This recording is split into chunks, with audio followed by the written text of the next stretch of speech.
இயேசு கிறிஸ்துவின் நாமத்தினால் உங்களுக்கு என் அன்பின் நல்வாழ்த்துக்கள். இந்த நாளில் இந்த வேளையில் கர்த்தருடைய வார்த்தை நம்மோடு கூட இடைப்படுவதனால கர்த்தரை நாம் ஸ்தோத்தரிப்போம்.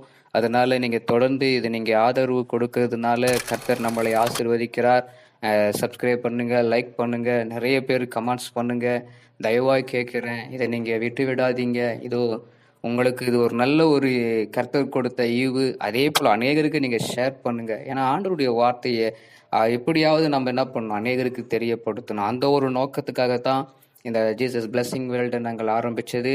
கர்த்தர் நிச்சயமாய் அபிரதமாய் ஆசீர்வதித்து கொண்டிருக்கிறார். இந்த நாளில் இந்த வேளையில் கூட சங்கீதம் 132 அதிகாரத்தில் 13வது வசனம், சங்கீதம் 132:13, கர்த்தர் சியோனை தெரிந்து கொண்டு அது தமக்கு வாசஸ்தலமாகும்படி விரும்பினார். சியோனை அவர் தெரிந்து கொண்டது நோக்கம், அவர் உலாவுகிற வாசஸ்தலமாக அவர் தெரிந்து கொண்டார். தமக்கு வாசஸ்தலமாக அவர் தெரிந்து கொண்டது விரும்பினார்னு சொல்லி வசனம் சொல்லப்படுறதை பார்க்க முடிகிறது. அவனமாக நம்ம இருக்கிற அது ஸ்தலங்கள், கர்த்தர் நம்ம எங்க தொழுது கொள்கிறோமோ அதெல்லாம் சியோனாக அவர் தெரிந்து கொண்டிருக்கிறார். நம்ம எங்கிருந்து ஆண்டவரை நோக்கி கூப்பிட்டாலும் கர்த்தர் பதில் கொடுப்பார்.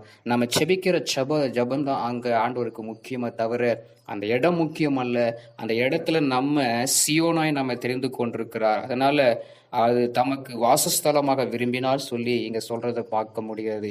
அவர் எதெல்லாம் தெரிந்து கொள்கிறாரோ அதெல்லாம் நன்மையாகவே அவர் வைக்க விரும்புகிறார். இன்னைக்கு இல்லாததை இருக்கிறதை போல அழைக்கிற நம் தேவன் அதே போல தெரிந்து கொண்ட ஒவ்வொருவரையும் அவர் சுத்த பொன்னாக விளங்க செய்கிற தேவனா இருக்கிறார்.